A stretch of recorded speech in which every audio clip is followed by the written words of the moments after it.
Good morning, tribe. How you guys doing? This is gonna be your weekend roundup. Now, look, I didn't do a weekend roundup last week. I knew I didn't do it. I didn't mention that I didn't do it, but I knew I hadn't done one. Couple of reasons. One, everybody was talking about the funeral and so forth and so on, and I ain't watched the funeral. I'm just gonna be real. A few reasons why I didn't watch the funeral, and I don't even need to say whose funeral because we know we talking about Reefa. We had John McCain the next day, but if I ain't watched Reefa's funeral, y'all know I ain't watched John McCain's funeral. Couple of things. First thing being, my vacation ended last week, and I was back at work full time, and a sister is woe out. I need y'all to know. Going back to work after being off for about 6 to 7 weeks, hunty, where's a sister out? Two, I don't do funerals. I don't like going to funerals of the people that I gotta go to. Please understand that. So, I ain't watched Michael Jackson's funeral. I ain't watched Whitney's funeral. I ain't watched Reefa's funeral. I ain't watched John McCain's funeral. I just don't do funerals. That's just not my thing. Like, I don't care who's singing. I don't care who performing. I don't care who giving the eulogy. You know, I love me some Obama. I love me some Fantasia. Everybody that was at Reefa's funeral, I love all of them. I saw the highlights. I know the controversies and all of that. I heard snippets of the eulogy from Aretha Franklin and the pastor's an idiot. I saw Ariana Grande. She need to fire her stylist or her people, because anybody that doesn't understand what is acceptable and what is not acceptable inside of a church is just blind. And I have a problem with that. Either you didn't give a fuck, or people around you didn't give a fuck. Because even if you didn't grow up in the church, or if that was acceptable attire in your church, you have people around you whose job it is to make sure that you understand what is acceptable for where you are going. That's just like if you decide, if you're going to do a concert in a Muslim country, you know that you get off that plane covered. You know that there are certain things you do and you don't do, or it is offensive to where you are going. It's the same thing when you walk into a church or any type of, if it's a cultural celebration or something like that, there are people around you that pay you that you pay good ass money to make sure that you are acceptable. And so for that, Ariana Grande, even if you were blind to it or you didn't know better, there were people around you that should have known that dress wasn't acceptable. Now, that pastor filling up on you, one don't have nothing to do with the other. You could have been in a full nun's habit. There's no justification for that man touching you the way he touched you, and in my opinion, even just looking at you crazy. But you was wrong for that dress. Jennifer Hudson, people, look. And what I'm about to say, y'all might think it's blasphemy, and somebody might be mad at me. Put it in them comments. That's cool. I can deal with it. Reefa is a screamer. Reefa was a screamer. Now, Reefa could sing her ass off, and ain't nobody questioning that. But Reefa could also scream her ass off. If you think I'm lying, listen to the song she had on the Waiting to Exhale soundtrack. Sometimes it hurts so bad, Reefa's screaming. Now, she's singing, but she's screaming. And that's what Jennifer Hudson is. Jennifer Hudson can sing her ass off, but Jennifer Hudson can scream, too. One don't have nothing to do with the other. One doesn't take away from the other, I should say. And so, for people who have a problem with Jennifer Hudson, that's cool. I mean, to each his own. Like, there are people that I don't like, that everybody must, in some cases, everybody think walk on water. That's cool. But the screaming thing, Reefa was a screamer. So, I was here for her Amazing Grace. I love me some Clark sisters. I'm just going to leave that right there. Y'all are... Fantasia, that's my bitch. Fantasia, in my opinion, she never lets me down. And y'all knew we was in trouble when she ain't even had no shoes on. Y'all knew we was in trouble when the shoes was off. Okay? Cicely Tyson was everything in that hat. You know? The people who was asleep, I don't blame them for being asleep. That shit was 8 hours long. I'd have been asleep too. I need a nap. I need a snack break. Can we have an intermission? 8 hours?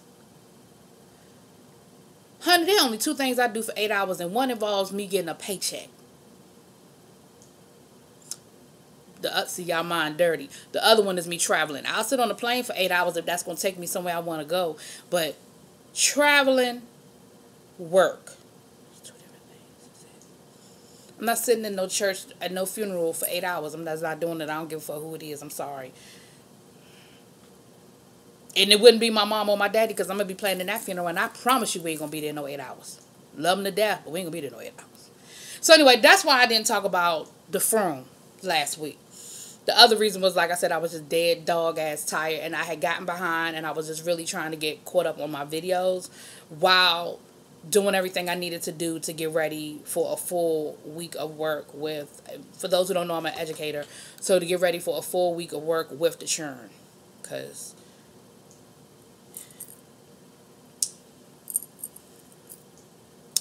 anyway, so there's that. Unfortunately, the death, they say death comes in threes, but unfortunately the threes have continued. We had Burt Reynolds, we had, and for those of you, my young folk who might be listening to me, who don't know who Burt Reynolds is, I'm going to tell you to go and rent. I say rent. See, that's old. That's me old. Go stream, go on your Netflix or your Blue, whatever. Go watch Smokey and the Bandit and go watch The Longest Yard. Now, there are two Longest Yards. One, Adam Sandler did a remake a few years back. That ain't the one I'm talking about. I'm talking about the original with Burt Reynolds. Go see those two movies and then you'll see who Burt Reynolds was. Burt Reynolds was a heartthrob in the 1970s, 1980s. Those were some of his more popular roles. He's played in a lot of movies. And like I said, he was a big heartthrob. You know, he was this icon. He ended up marrying Lonnie Anderson, who, if y'all don't know who Burt Reynolds is, you certainly don't know who Lonnie Anderson is, but she was another bombshell, platinum blonde, you know, beautiful looks. She played on the TV show WKRP in Cincinnati, which was actually one of my favorite shows ever. Love that show. Again, y'all don't know what I'm talking about. I'm sure it's on Netflix or somewhere streaming. Go check it out. And if it hasn't been, it will be now because of him dying and the connection to them. Anyway, they were one of those crazy couples that dated forever and then got married and then couldn't stay together and had a nasty-ass divorce. It was crazy. I hate when I see that happen. But anyway, so yeah, so rest in peace to Burt Reynolds. He was in his late 80s. I think, not late 80s, mid 80s, like 83, 84, something like that. So he lived a life. I think, what's the name of that movie? Dirt Diggler. Y'all know what I'm talking about. The movie with about the porn stars, Dirt Diggler. Oh, shoot. Damn. Y'all know what I'm talking about. I ain't gonna sit here and spend a lot of time trying to figure it out. But Google Dirt Diggler. He was on that. And it was like a movie about the 1970s porn scene. And Dirt Diggler was, I want to say, was one of the Wahlbergs played that character. I believe it was. Anyway, but he was in that. And that sort of resurrected his career. What I didn't know, I found out that he turned down some blockbuster roles, y'all. He turned down Han Solo. He turned down a role in The Godfather. He turned down a role, Die Hard. Although I don't know how he would have done it, Die Hard. But it's just weird when you hear about the roles that people turned down versus the roles that they took. It's weird. Anyway. So rest in peace to Burt Reynolds. And then we have another sad story of Mac Miller. The rapper Mac Miller, who passed away yesterday of a drug overdose. It's always sad when we see young people. He was 23, 24. It's always sad when we see young people who are in the midst of addiction and in the midst of a pain that they cannot deal with and they cannot process and they can't get the proper help for. Addiction is a horrible thing. I've said before in other videos that I've dealt with addiction in my family, and it is a hard thing to see when you, especially when you can't help someone, when they choose to continue to be self-destructive, which is what addiction is about. You know, when for whatever people's reasons are for drugs or alcohol, or in my case, food. I have a food addiction. That's why I am fat and I'm overweight. And it's so hard for me to lose weight because when I decide that I want something, I don't have the willpower to say, no, that's not healthy. And it is a process. It is something you have to deal with. And in some cases, it's more harmful than others. So it's always sad to see. We know that in the last couple of weeks he had a car crash a few days ago. His plane had to make an emergency landing, I think, a few weeks ago. Him and Ariana Grande, not only did they break up, and part of my understanding, part of the reason why they broke up is because of his addiction, but then to see her move into such a public relationship where she is so happy, and I'm not putting nothing, I mean, that's nothing against her. She has a right to be happy, and she should be. And she should be able to share that. But if you're dealing with a breakup that is new, and then to see somebody move on so quickly and so intensely, because I think they at one point were even talking about getting married. I think they kind of dialed it back a little bit now, but I think they got really serious really fast. It's hard to see, and it can either do two things. It can either say, you know what, she left me because I'm fucked up and I need to get my life together. Or you can dig deeper into the addiction, into the depression. I blame no one for it. I mean, some people are being really insensitive and blaming, all right, how you going to blame Ariana Grande for this man overdosing? But it's a sad situation. He was a talent. He was a young talent. And once again, we lose another one. Just gone too soon. Gone too soon. All right. Three more things and then I'm out. The world has been a buzzer all week about Nike. Colin Kaepernick has totally blew the game off. First of all, let me rewind to about a week or so ago. The French Open banned Serena from wearing her catsuit for whatever their reasons are. People can say it's racism. People can say whatever. I think a lot of it is racism, but I also think a lot of it is people just be hating on Serena because Serena's so fucking good. Like, no matter what you do to this woman, she's so fucking good. And people just be hating on her. They just hate on her. And Nike released a statement because, of course, she has a deal with Nike. And Nike released a statement where they said something about you can't keep Superwoman down. And, but something basically supporting her and sort of condemning what the French Open did. And I was like, I said, yeah, that's it.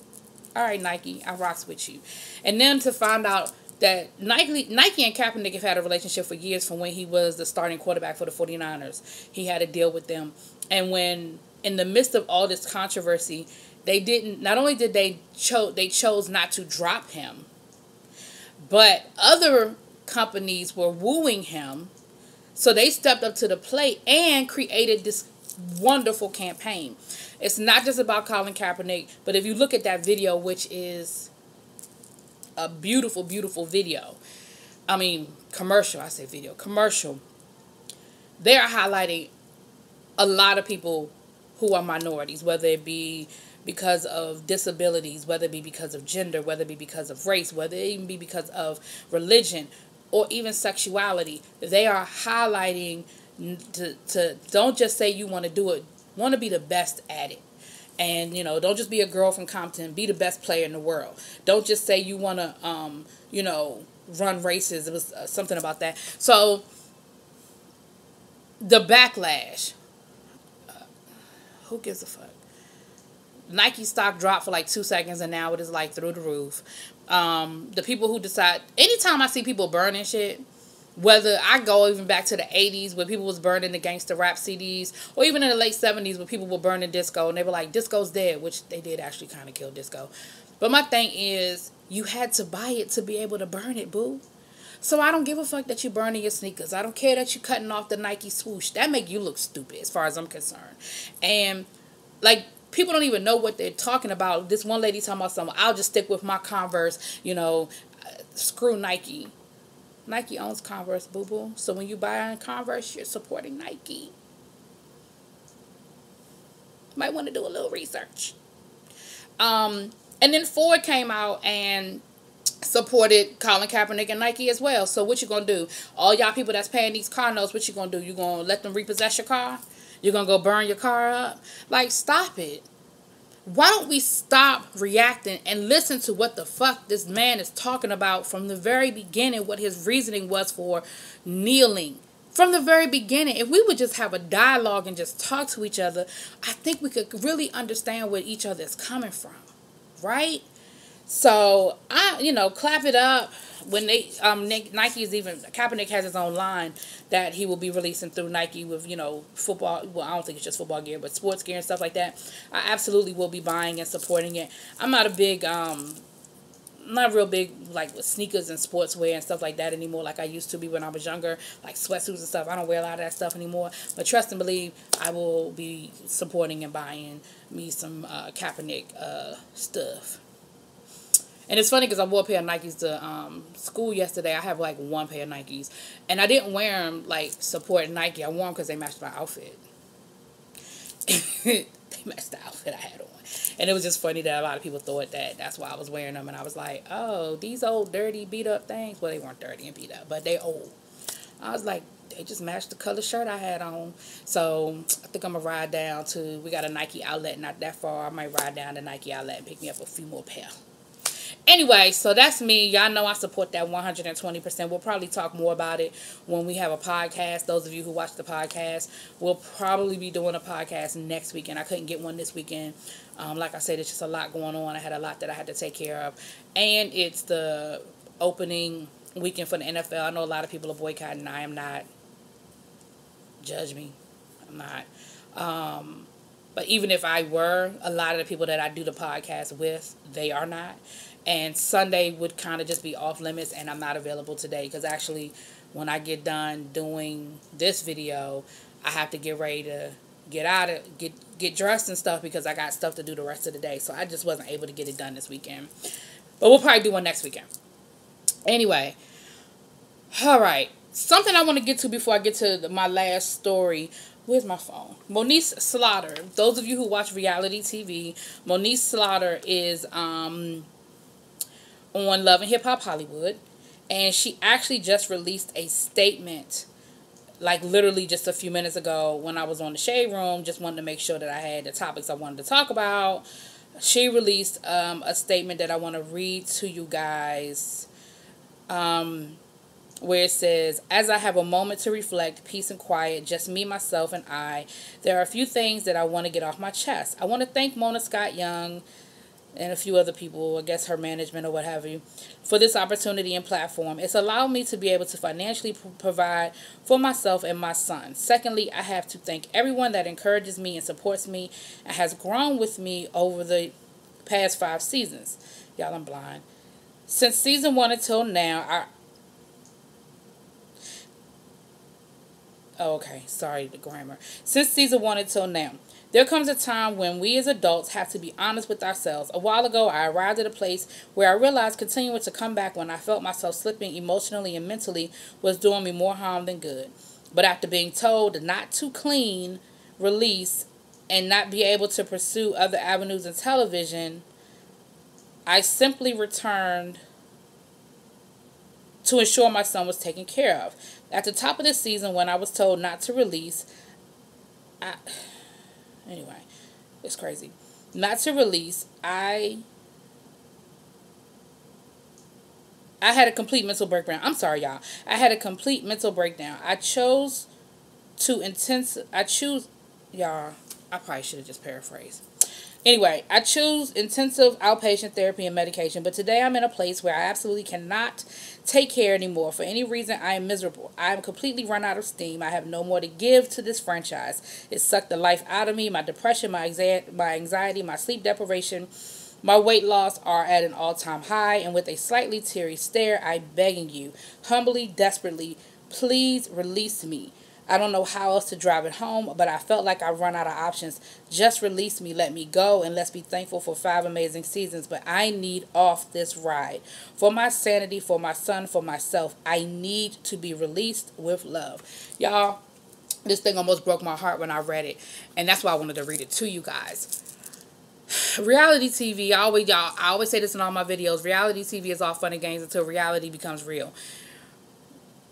Moniece Slaughter has been the bad girl. She has allowed herself to be portrayed as that. She has played that role, and I think a part of her is the bad girl. But I think she's allowed it to be exploited for the purposes of the show. From that statement, she clearly understood what she was doing, and she understood what she was walking into and was okay with it for a while. And like she said, it was a job, and it provided her to be able to take care of her son. What I heard also was that she was given some other opportunities that she was told she could not pursue because of the show. She asked to be released from the show. The show would not release her. And, it has affected her mental health. Here's the thing. Nothing is more important than your mental health. And if the people around her really do care about her, then what she said is valid. If, what she said is valid, be thankful for the time that she's given and let her go. Let her go be healthy. Let her go pursue other things to help take care of her family. I enjoy reality TV. I know I do. I review the shows. But what I don't want to see is people become unhealthy, whether it be physically or mentally. And she is clearly letting us know that she has become unhealthy mentally, and it is affecting her physically. And I really feel bad for her, and I hope that they take that into consideration. And some people might say that maybe she shouldn't have gone public, but it sounds like she's tried to deal with it privately and has not been allowed to do it. And so that she feels like this is the only avenue she has left to try to, I guess, get enough support for people to say, yeah, let's get her out of here. That's how I took that. And I could be wrong, but that is how I took that. I feel as though sometimes desperate times calls for desperate measures, and if this is what she felt like she had to do, then I'm all for it. I understand it, and I hope that they'll take that into consideration. But anyway, I saw that, and I just wanted to post that and talk about that real quick. Y'all let me know what y'all think in them comments. Last but not least, y'all, what everybody been talking about since last night. Cardi B, Nicki Minaj, Ra Ali, Entourage's fights, New York Fashion Week. All of the above. This what I feel. This what I feel. I do not condone fighting. I do not support fighting. I do not support physical altercations or people feeling like they have to be physical to resolve a situation. However, I also believe that people can only be pushed but so far. Cardi B released a statement on her Instagram, and basically, I ain't gonna read that one, but basically what she's saying is, you've lied on me, you cheated, you've lied on me, you've been dissing me, sneak dissing me, you've been, making little slide comments. I let all that shit slide, I tried to come to you like a woman, not once but twice, and both times you was like, nah, we good, we cool. She was like, you even tried to stop my money. You told people that if they worked with me, you wouldn't work with them. And I let all of that shit slide, but when you start bringing my daughter into it, all bets are off. Now, should she still be mature enough to walk away from that? I absolutely believe, yeah, absolutely. I saw what Nicki Minaj is liking comments, calling Cardi a bad mom and questioning her parenting and talking about her daughter, whatever. So yeah, I can understand her being pissed off and irritated about it. However, I think that all of that built up. Remember, a few weeks ago, Nicki Minaj was even saying that only reason why Cardi's songs are hit is because her record company is paying DJs. Like, Nicki Minaj is a fucking bully. And y'all don't like it, I don't care. Drop it in them comments. She is a bully.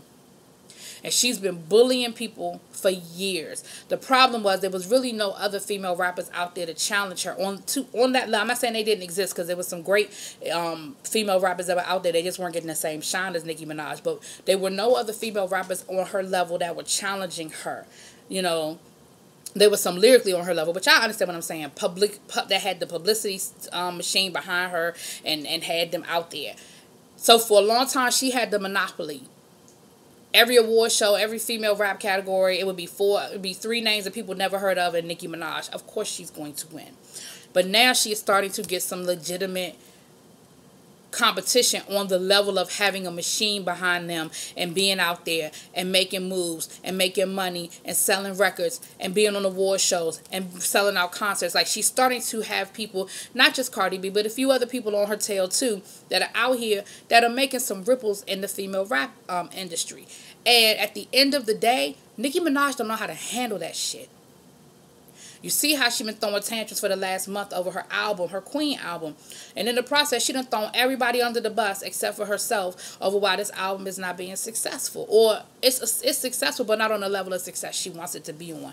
I don't condone Cardi B for trying to get physical, but I understand that sometimes you just get fucking fed up. Now, Cardi, I've been telling you for a long time, turn off your comments. Don't read the fucking comments. Just do you, boo. Live your best life. Post your shit and keep it moving. Because at the end of the day, nothing that these motherfuckers out here have to say about you mean anything. They don't. They don't. Even me making this video right now don't mean nothing at the end of the day. I don't know Cardi. I don't know Nicki. And neither one of them will probably ever see this video. And that is cool. It's just my opinion. And that's all it is, boo. You tried to go at her at a fucking New York Fashion Week. You just posted a picture last night on your Instagram of you with Anna Wintour looking fucking fabulous. When I say Cardi looked fabulous in that Tom Ford with her hair slicked back, honey, Cardi looked good with the caption that said, "I've come a long way." Then you undo all of that shit. Last night, trying to fight this bitch at a fucking New York Fashion Week event. Boo. I know that sometimes you just got to do what you got to do, and you can't always pick and choose when and where and how shit come down. But, boo.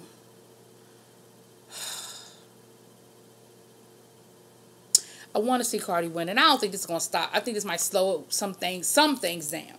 But at the end of the day, this ain't going to really stop a whole lot. I mean, if it becomes a bigger habit, I know she got into a fight last week. So, Cardi, I'm going to need you to go sit down somewhere. Somebody said, do you think Cardi's dealing with postpartum? She might be dealing with some postpartum. I think she's just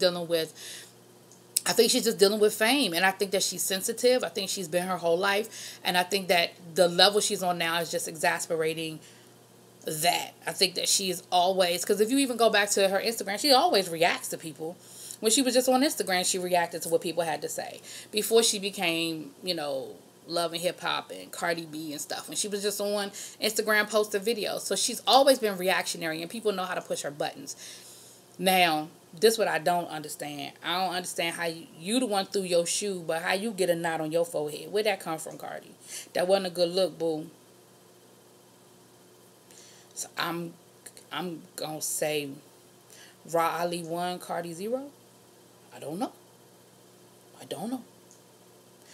But I feel bad for her, because I feel like she really is doing some great things, and I believe that there's 80% of her that is maturing and getting better and learning how to process this whole thing called fame and celebrity life and being a mother and being a wife and dealing with people talking about your husband cheating on you and just all kinds of stuff that people have to deal with in this life. And then you got this person over here that's constantly coming for you. Whether, like I said, I 100% believe that Nikki Minaj did that as far as stopping that money. I believe that. I believe Nikki Minaj told people, if you work with her, I'm not going to work with you, flexing her muscle. I believe it, because Nikki Minaj is a fucking bully. And I believe a whole lot of stuff that's being said that, I mean, you go back to even what Remy Ma said. I believe a lot of what's in Remy Ma's, what's in Sheetha. I believe a lot of that shit. So anyway, it's not a good look, Cardi, but I ain't mad at you. It's only but so much somebody can take. Anyway, y'all, I done talked long enough. Y'all let me know what y'all think in them comments. Everybody have a good weekend. Peace.